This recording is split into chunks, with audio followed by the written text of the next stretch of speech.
9장 25절서부터 보시겠습니다. 다니엘 9장 25절입니다.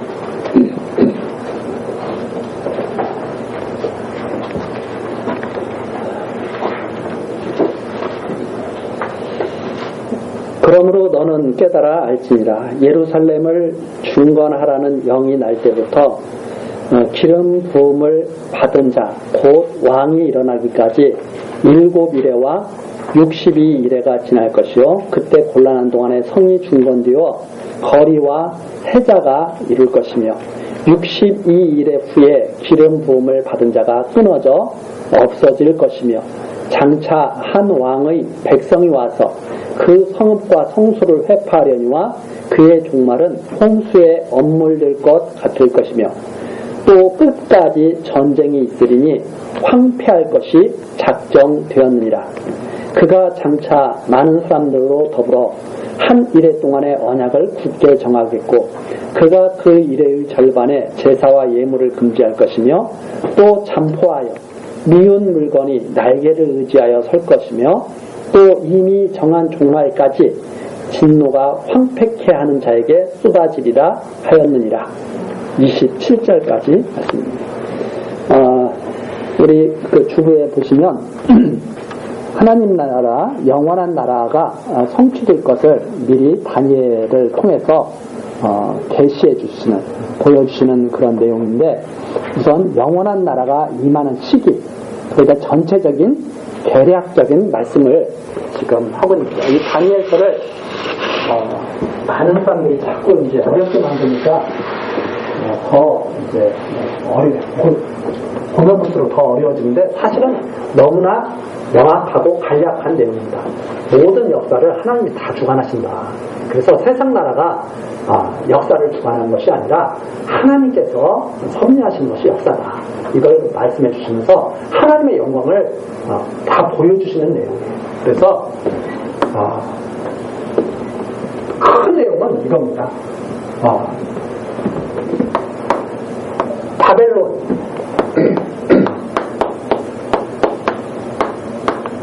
이제 다니엘이 바벨론서부터 이제 다니엘이 이제 시작을 하죠. 이 다니엘이 바벨론 때부터 하나님께서 다니엘을 특별히 사랑을 입히셔서 다니엘에게 하나님의 섭리를 갖다가 계시해 주시고 그걸 갖다가 책에 기록하게 하고 지금까지 우리에게 이렇게 전해주게 이렇게 하시는데 바벨론서부터 시작합니다. 이 바벨론 전에 물론 아수르라는 제국이 있죠. 그러나 다니엘이 이 바벨론서부터 시작하기 때문에 이 역사를 하나님께서 어떻게 섭리해 나가시는가를 다 다니엘을 통해서 보여주시는 거예요. 하나님이 무슨 일을 하고 계시는가. 하나님께서 하시는 일은 영원한 나라를 세우시는 일입니다. 이 세상 나라를 세우시려는 것이 아니라 하나님께서 하시는 일은 영원한 나라를 세우시는 건데 그 영원한 나라를 세우시는 것을 어떻게 그 영원한 나라가 이루어지는가 하는 것을 다 미리 말씀해 주시는 것은 하나님을 여호와로 경외하게 하시려는 하나님의 섭리가 거기에 나타났죠. 여호와 하나님을 백성들로 하여금 하나님의 백성들로 하여금 다 깨닫고 경외하게 하시려는 뜻이 여기에 나타났습니다. 그리고 이 여호와 하나님을 알게 되면 은혜의 영광을 찬송하게 되죠.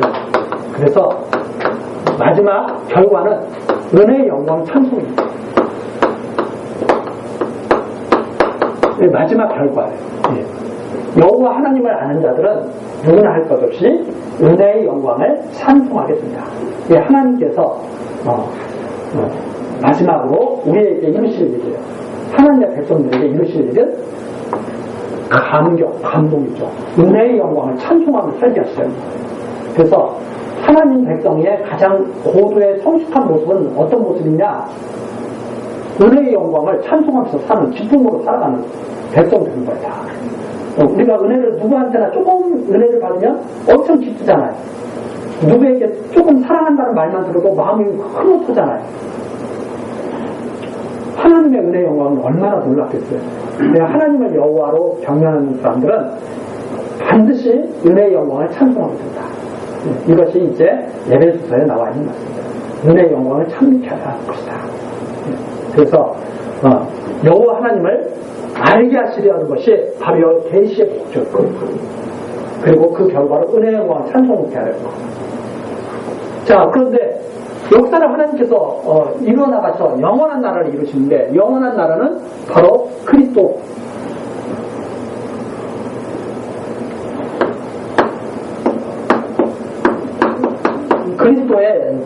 그리스도로 이루어지는 나라죠. 이 영원한 나라가 어떻게 이루어질 것이냐, 그 시기가 언제냐, 이걸 미리 말씀해 주시는 내용이 다니엘서에 지금 나왔습니다. 그러니까 다니엘서의 모든 내용은 이때까지 다 이루어질 내용, 그리스도가 오시기까지 다 이루어질 내용. 그런데 이제 이 다니엘서에 나와 있는 많은 것들이 요한계시록과 흡사한 그런 것들이 있기 때문에 어떤 학자들은 막 요한계시록까지 다 연결시키고, 물론 다 연관은 있죠. 그러나 다니엘이 환상 이상으로 본 것은 그리스도가 오실 때까지 다 완전히 이루어지는 것이다. 이렇게 우리가 정리를 할 수가 있습니다. 그래서 굵직한 것이 뭐냐? 바벨론 다음에는 나타날 나라가 메대 바사가 나타난다. 바사, 페르시아 이렇게 말을 하죠. 메대 바사. 원래는 그래서 이 두 나라가 합쳐져서 정리된 거지만 나중에 바사가 페르시아가 다 크게 다 흡수해서 한 큰 왕나라를 이루게 되죠. 그래서 페르시아 제국. 그 다음에 나타날 나라가 제국이 헬라가 나타날 것이다. 그 다음에 나타나는 것이 여기에 이런 진흙으로 나오지 않고 무서운 진흙으로 나오죠. 이 무서운 짐승이 나타날 때 영원한 하나님 나라가 임하게 되는데, 이 무서운 짐승이 바로 우리가 알고 있듯이 로마를 바라고 있죠. 이렇게 큰 역사를 미리 하나님 이상으로 보여주십니다.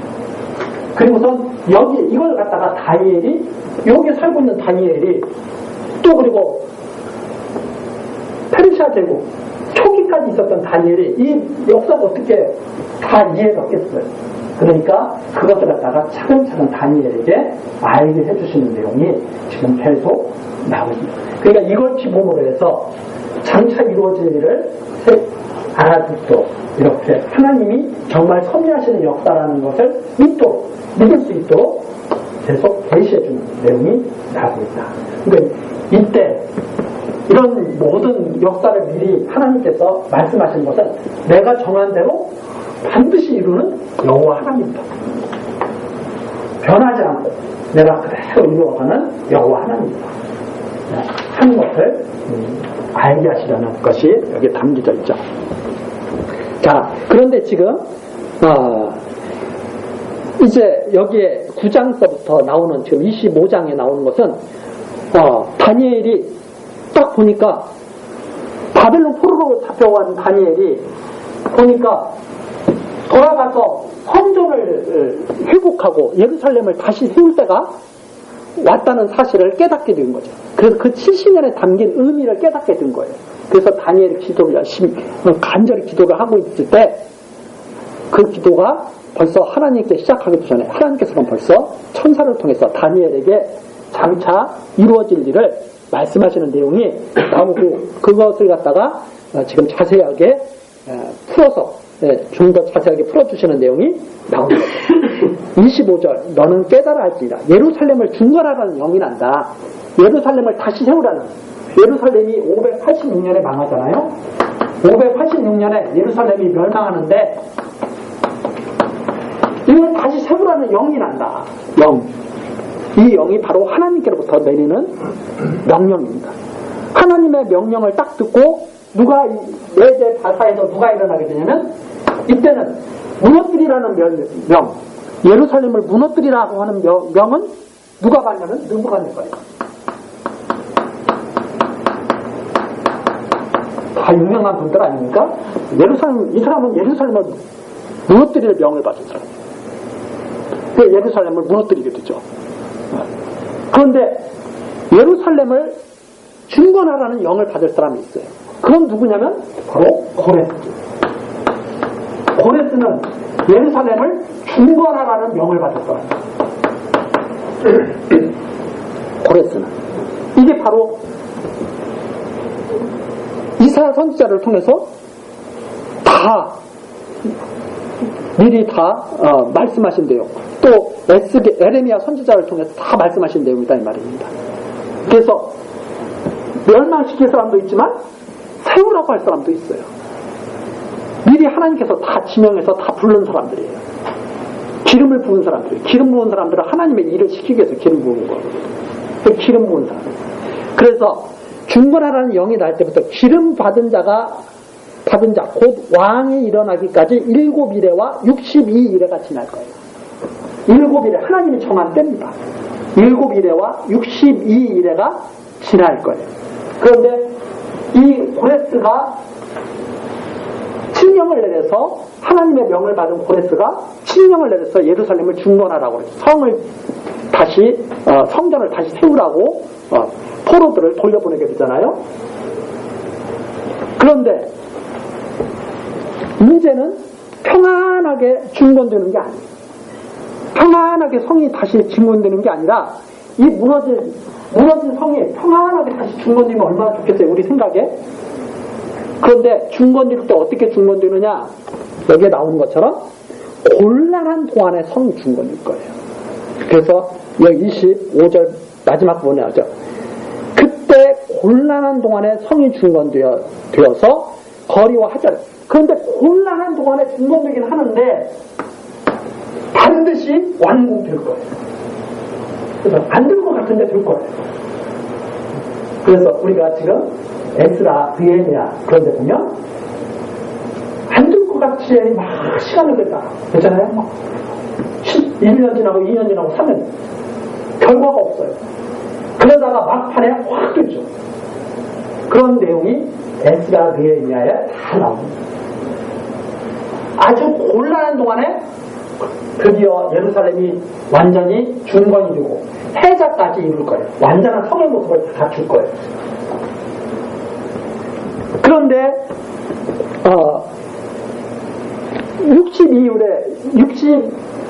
62일에가 지나면 바로 기름 부음 받은 자가 없어질 거예요.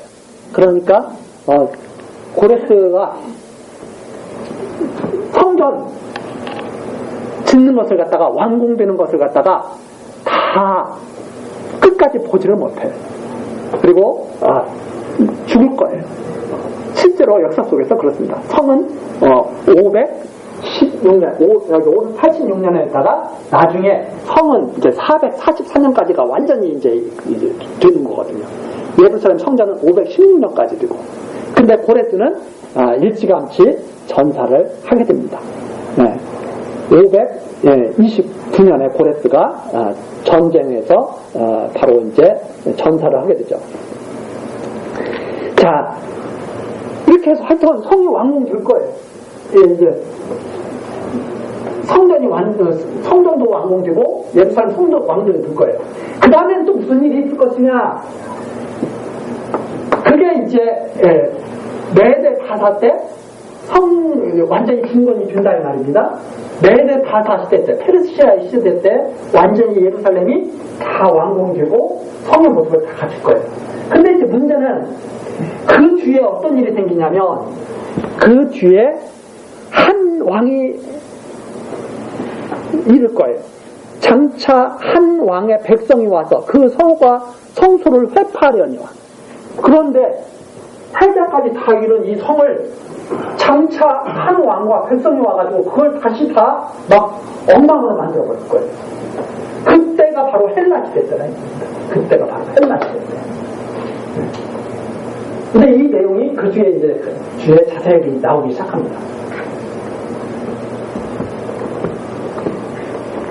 한 왕이 와서 그 성과 성소를 회파하려니와 그의 종말은 홍수의 엄물들 같을 것이며 또 끝까지 전쟁. 그러면서 계속 전쟁을 할 거예요. 이 헬라 시대 때 계속 전쟁이 있어요. 계속 전쟁을 해나가게 됩니다. 그런데 이 헬라도 결국은 어떻게 되냐면 결국은 또 망하게 될 거예요. 그래서 여기에 나오는 것처럼 끝까지 전쟁이 있으니 황폐할 것이 작정되었느니라. 이미 뭐가 됐어요? 황폐할 것. 이때는 황폐할 거예요. 이 중건들, 이 예루살렘이 정말 어려워지게 될 거예요. 또 그리고 이 헬라 시대 때 온갖 전쟁이 막 난무하면서 어지러운 세계가 될 거예요. 그래서 이것이 이미 작정됐다. 정해져 있어요, 벌써. 지금 이때 아직 페르시아 제국이 아직 초창기예요. 다니엘이 있을 때까지. 그런데 벌써 헬라 시대 때 있을 일까지 벌써 다 작정되었다고 와서 전해주는 거예요. 황폐할 것이 작정되었는다. 그러면서 그가 또 장차 많은 사람으로 더불어 한 이래 동안에 언약을 굳게 정하겠고, 그런데 이때 또 어떤 일이냐면 한 이래의 언약을 정할 거예요. 한 이래의 언약.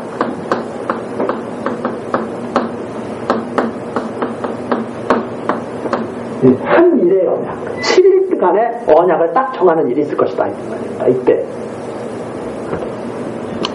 한 일의 언약을 정할 것이며, 그가 그 일의 절반에 제사와 예물을 금지할 것이며, 언약을 하는데 한 일인데 반일에 일주일인데 3일 정도 지나니까 언제 언약했냐고 이 언약을 갖다 다 깨버릴 거예요. 그러니까 이 언약을 세우는 사람이 아주 사악하고 교활한 사람은 아닙니다. 우리 사람들끼리도 언약을 맺으면 하다못해 뭐 만나는 약속을 한번, 우리 사람들끼리 만나는 약속을 한번 해도 그거 어기게 되면 막 그거 어떻게 하면은 이걸 미안한 감정을 어떻게 표현을 해야 될까 하고 막 걱정이 많잖아요. 만나기로 했는데 어떡하지 막 하고, 도장 한번 탁 찍으면 그걸로 그냥 약속은 지켜야 되잖아요. 보통 사람들이 다 그렇게 알고 있는데 이 사람은 한 일의 언약을 세운 다음에 반절 만에 딱 깨버리고 엉망으로 만들 사람이 나타날 거예요. 자, 그러면서 그가 그 일의 절반에 제사와 예물을 금지할 것이며, 또 잠포하여, 이 성격도 아주 포악해요. 잠포하여 미운 물건이 날개를 의지하여 설 것이며, 미운 물건, 하나님께서 아주 싫어하시는 그러한 짓을 갖다가 날개를 의지하여 아주 신속하게 이룰 거예요. 날개를 의지한다는 것은 하나님이 싫어하시는 일을 아주 막 신속하게 흡쳐버려요. 그래서 또 이미 정한 종말까지 진노가 황폐케 하는 자에게 쏟아지리라 하였습니다. 그러나 그도 마지막에는 아주 진노를 받고 무너져 버릴 거예요. 자, 그런 일이 있습니다. 이것이 바로 수양과 수용수의 관계에서 지금 나타나는 그런, 지금 하나님께서 알려주시는 그런 내용입니다. 수양이잖아요. 수용수가 와서 치게 되죠. 자, 여기까지가 이렇게 간략하게 또 역사를 미리 정해진 대로 이루실 것이라고 하는 것을 말씀하실 것입니다. 이걸 왜 이렇게 말씀하시냐면, 반드시 영원한 나라를 이루실 것을 갖다가 증거하시면서 그것이 바로 내가 하는 일이라는 것을 알게 하셔요. 이게 바로 내가 하는 일이다. 이걸 왜 역사 연구하라고 이걸 말씀해 주시는 게 아니라, 봐라, 이것을 보면 내가 모든 역사를 내가 이루는 것을 너희들이 알지 않겠느냐 말입니다. 그러니까 이걸 보고 다 잊어먹어도 상관없어요. 뭐만 알면 돼요? 하나님이 모든 역사 다 주관하시는 거구나. 하나님이 모든 인생을 다 정하신 대로 쓰시는 거구나. 이거 알면 이거 다 아는 거. 근데 그건 다 잊어먹고 자, 역사만 잘 알아. 아무 소용없죠. 역사를 다 잊어먹어도 하나님께서 때를 따라서 정한 일 다 이루시고 때를 따라서 모든 사람을 다 불러내셔서 하나님의 권능을 나타내신다고 하는 것을 믿으면 그것은 아주 잘 배운 거예요. 자, 이렇게 해서 이제 9장까지. 자, 영원한 나라가 임하는 징조 첫 번째, 헬라가 메대와 바사를 멸한다. 그것이 8장에 나와 있는 거죠. 이 9장에 나와 있는 내용은 71일의 기한을 지나게 된다. 여기까지 69일회가 지나고 헬라 시대 때 한 일회가 또 지나고, 네? 그래서 71회가 된다. 이 일회라고 하는 것은 하나님이 그 정한 그 기간이죠.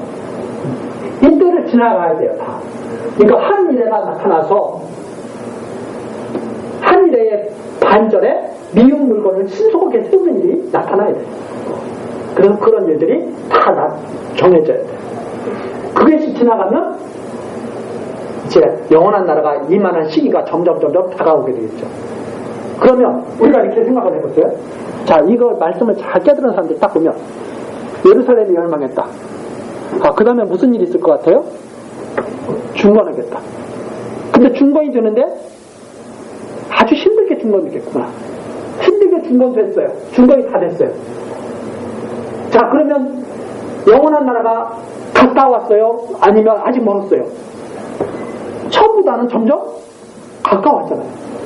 그런데 그게 쭉 갔어요. 근데 어느 날 한 일의 언약을 정하고 황폐케 하는 일이 있어요. 그러면 더 시기가 임박해 왔다는 사실이 알수 있어요.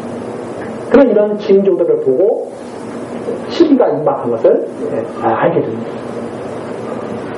이걸 보고 하나님께서 역사하시는 것을 알게 된다는 말입니다. 그래서 우리가 조금만 지혜가 있으면 우리들도 지금 그렇게 생각하잖아요. 어제보다 오늘이에요. 어제 토요일이었습니다. 오늘은 주일입니다. 하나님께 가까이 갈 날이 더 가까워졌나요? 아니면 아직도 많이 남았나요? 그럼 더 지혜롭게 사는 것이 맞아요? 더 엉망으로 사는 게 맞아요?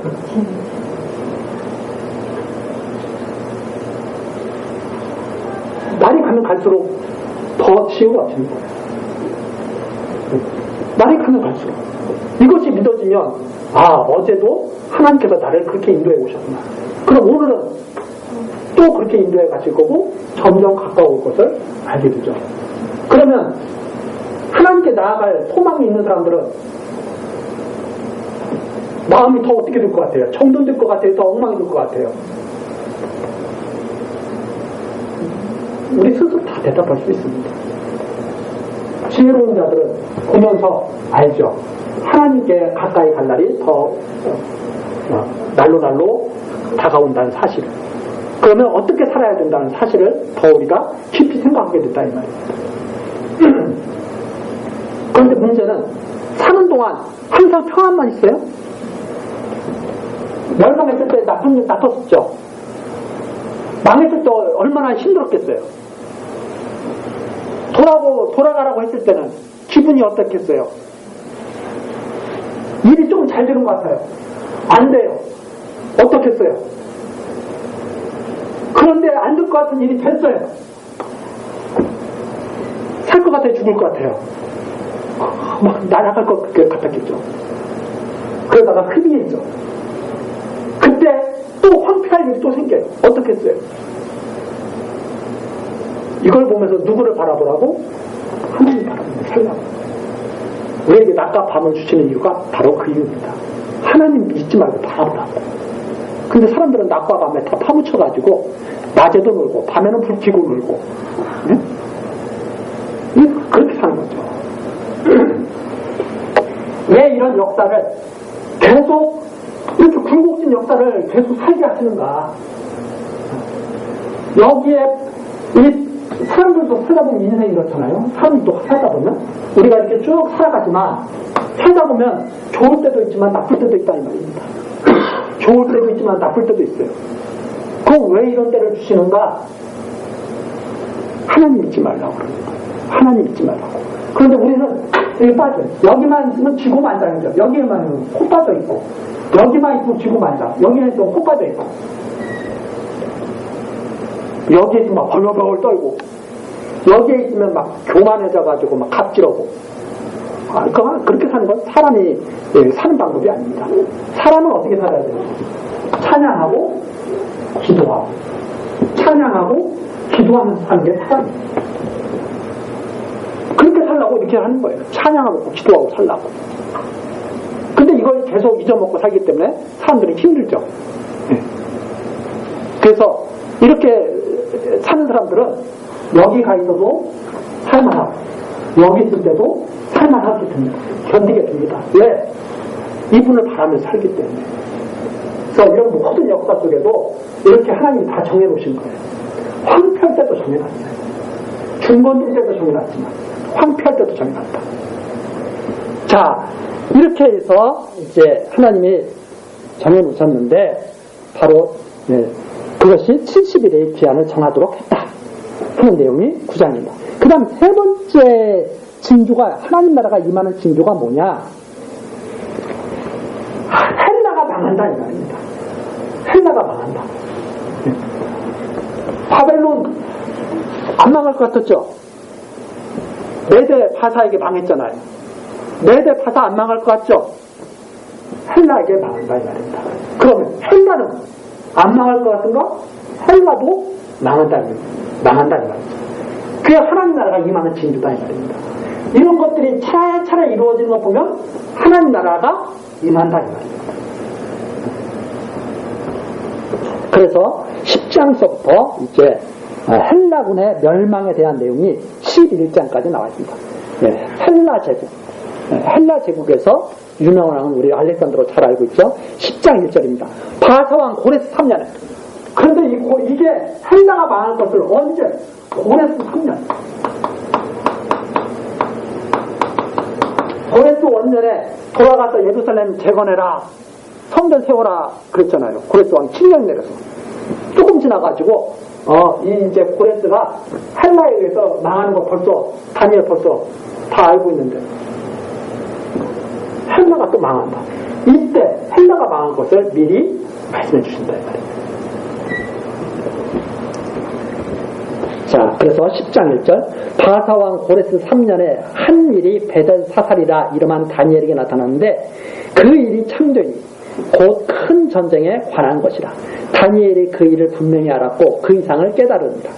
그때 나 다니엘이 세일에 동안 슬퍼하며 세일에가 차기까지 좋은 떡을 먹지 아니하며 고기와 포도주를 입에 넣지 아니하며 또 기름을 바르지 아니한다.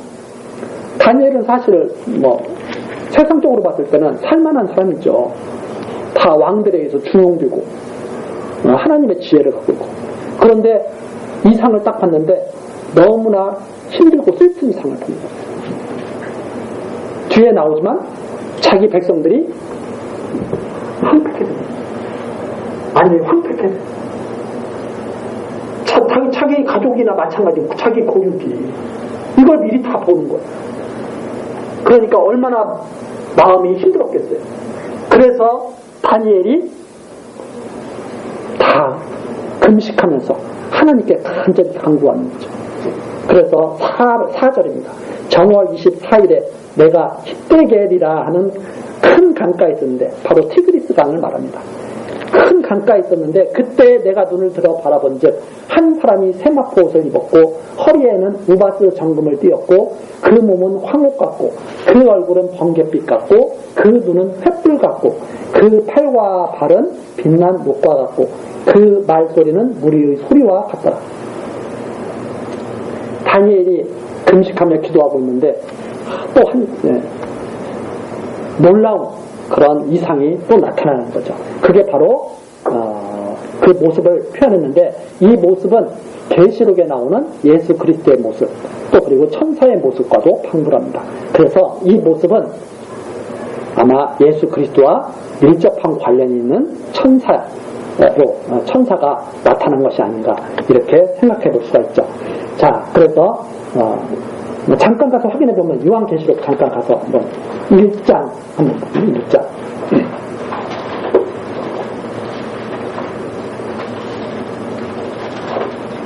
1장 12절부터 보면 몸을 돌이켜 나더러 말한 음성을 알아보려고 하여 돌이킬 때 7 금 촛대를 보았는데 촛대 사이에 인자 같은 이가 발에 끌리는 옷을 입고 가슴에 금띠를 띠고 그 머리와 털의 희가 흰 양털 같고 눈 같으며 그의 눈은 불꽃 같고 그의 발은 풀무에 단련한 빛난 주석 같고 그의 음성은 많은 물소리와 같으며 이런 거 나오죠. 그러니까 가슴에 금띠를 띠고 눈은 막 불꽃 같고 발은 막 빛나는 주석 구리 이런 것과 같고 이런 거죠. 녹 주석 녹 이런 것 같은데 다니엘에 와서 보면 그와 방불한 모습이 나옵니다. 다니엘 10장에 보면 허리에는 우바스 정금을 띄고 금띠를 꼈죠. 몸은 황옥 같고 얼굴은 번갯빛 같고 눈은 횃불 같고 팔과 발은 빛난 놋과 같고 그 말소리는 무리의 소리와 같고 이런 이제 방불한 그런 모습들이 요한계시록에 표현됐기 때문에 이 다니엘서와 요한계시록을 연결해서 이렇게 생각하는 그런 경우가 많이 있습니다. 그러나 이제 아까도 말씀드렸지만 다니엘서는 예수 그리스도와 오시기까지의 그 일이 계시는 것이라면 이제 요한계시록은 장차 마지막 때까지의 일이 이제 이렇게 기록된 일 것이라고 이렇게 생각을 할 수가 있습니다. 어쨌든 그런 방불한 모습이 여기에 나타나고 있다. 그래서 다니엘에게 이 이상이 나타난 거죠. 자, 그래서 다니엘 10장 7절 이 이상은 나 다니엘이 홀로 보았고 나와 함께한 사람들은 그 이 이상을 보지 못하였어도 그들이 크게 떨며 도망하여 숨었었느니라. 이건 근데 같이 있었던 사람들은 뭐 무서운 무슨 현상이 나타나긴 나타났는데 아무도 그걸 본 사람은 없어요. 오직 다니엘 홀로 이 이상을 보게 된 거죠. 이런 것은 이제 신약 시대에도 바울 사도가 다메섹 도상으로 예수를 믿는 자들을 잡으러 갈 때 다메섹 도상에서 사울아 사울아 내가 왜 나를 핍박하느냐 하는 소리를 갖다가 듣고 다 엎드려져 버리죠. 그때 그것을 보는 사람은 오직 사울 한 사람밖에 없었죠. 그런 것처럼 하나님께서는 특별히 보일 자에게 이것을 나타내지만 그런 이상한 이상을 갖다가 다른 사람들도 알 수는 없지만 감각적으로 무서운 일이 일어나고 있다는 것을 알게 된 거죠. 그래서 크게 떨며 도망하며 숨었느니라. 그래서 하나님께서 다니엘에게 엄청난 그런 이상을 보여주셨다는 것을 알 수가 있습니다. 자, 8절입니다. 그러므로 나만 홀로 있어서 이 큰 이상을 볼 때 내 몸에 힘이 빠졌고 나의 아름다운 빛이 변하여 썩은 듯하였고 나의 힘이 다 없어졌으나 내가 그 말소리를 들었는데 그 말소리를 들을 때 내가 얼굴을 땅에 대고